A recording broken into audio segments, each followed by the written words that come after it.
Yo, what's good, everybody? Continuing our trend of tier lists this week, today we have the ranking of the top 15 outfielders in the game up to this point. Again, the Legends of the Franchise program just dropped a couple days ago. If you like this sort of content, please give the video a thumbs up, subscribe to the channel, it helps out big time. For today's list, we're gonna have 15 different outfielders. We're not ranking them by left field, right field, or center field. It doesn't really matter with outfielders. They usually play all three of the positions, and nobody's gonna be a secondary outfielder. We're talking primary outfielders. Let's jump right into it.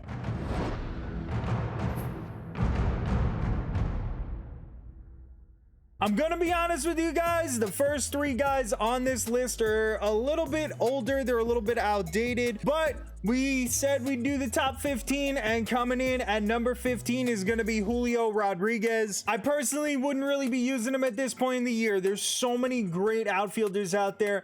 Yeah, he's got max speed. Yeah, he's got max power. He's got pretty good contact numbers, but that defense is going to be an issue. That reaction at 66 and that 67 fielding is a problem. At 14, we got Corbin Carroll. Again, a little outdated. He does have incredible speed, incredible defense, and really great contact numbers. His power is a little on the low end for this point of the year, but Corbin Carroll is a good option if you have no other choice. Riley Green is basically a slightly updated version of Corbin Carroll. He does have worse speed, but he's a better hitter with more power and more contact.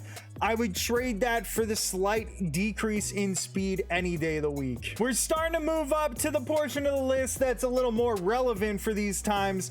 Coming in at number 12 is Tori Hunter. Tori is going to be a really solid outfielder. He's lacking a little in power versus left. He does have really great numbers versus righties with 108 contact and 113 power, and he has elite defensive stats. Tori Hunter is a very usable player. He just comes in at number 12 because he's not the top of the top. At number 11, we got Jason Bay. The reason he got the bump over Tori Hunter is that despite his worse speed and his worse fielding, he has better hitting numbers. 125 contact versus left and 101 power versus left is going to be such an advantage. In this year's game, defense hasn't really meant quite as much as good hitting has. You can get away with a guy with the 80s in fielding and maybe 60 speed in the outfield. It hasn't been so much of a penalty to have those types of stats out there this year. Moving into the top 10, we got Larry Walker coming in at number 10. The reason he gets the bump over Jason Bay is because the most important thing you can have is really hitting versus righties. Larry Walker comes with 125 contact versus right and 124 power versus right. He even has slightly better defense and a tick more speed than Jason Bay. Number 9 is Willie Mays. Willie Mays is a very well-rounded card, 90s in all the defensive categories, 88 speed, and he's got triple digits in all 4 hitting categories. The reason that Willie Mays kind of falls down is because his hitting stats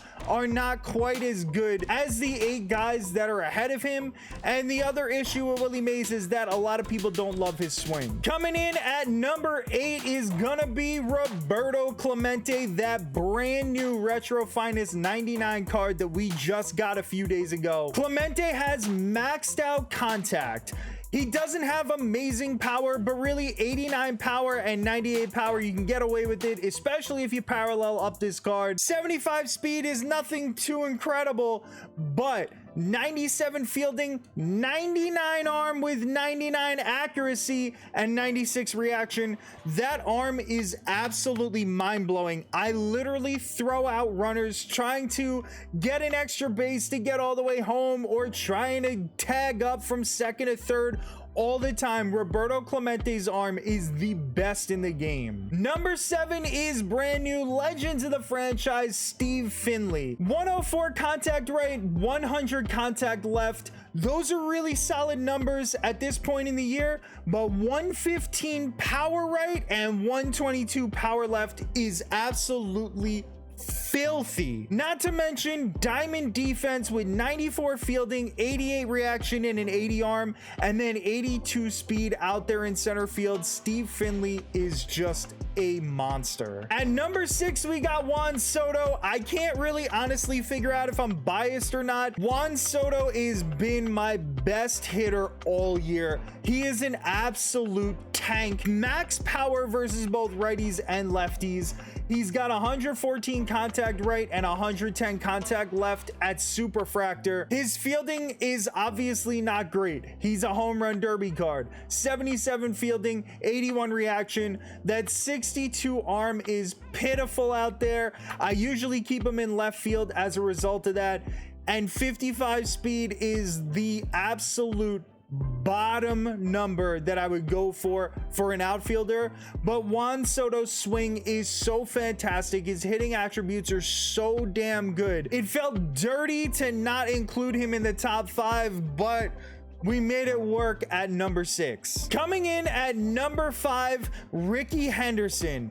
Maxed out speed stats, diamond defense with 88 fielding and 92 reaction.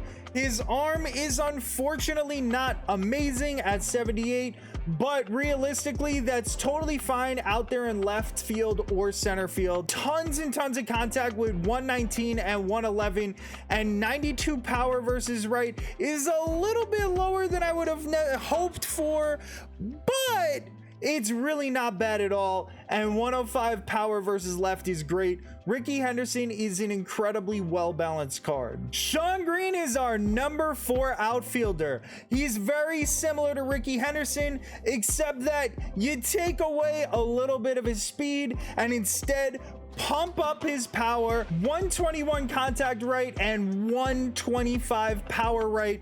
That is just on his base card. Then 102 contact left and 100 power left. He also has 101 vision, which is gonna keep him alive in at bats.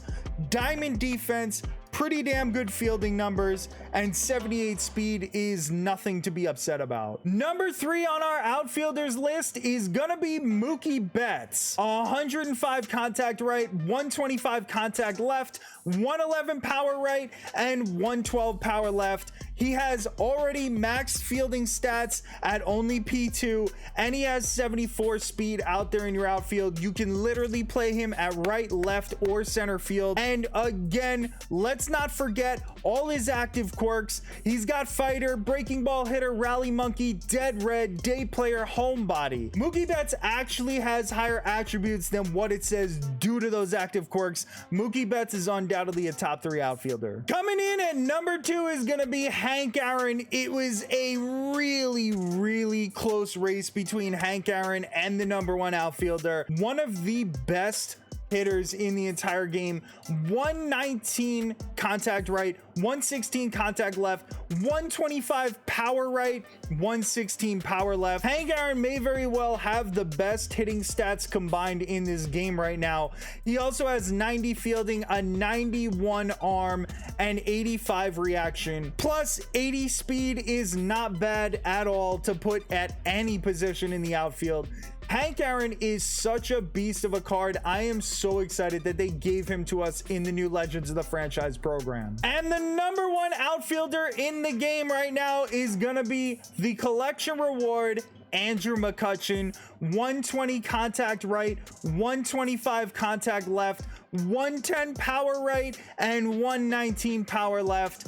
He also has 98 fielding, 97 reaction, and an 87 arm at P4, and 91 speed. It was a tight race between McCutchen and Hank Aaron, but McCutchen slightly edged him out in a couple of places, so we had to give it to our boy Kutch, the number 1 outfielder in MLB The Show 22 right now. So those are our top 15 outfielders in the game at the current moment. Let me know in the comment section below if you disagree disagree with any of the rankings, or if I left out some guys that maybe should have made the top 15. I truly appreciate you guys watching. I'll see you on the next video.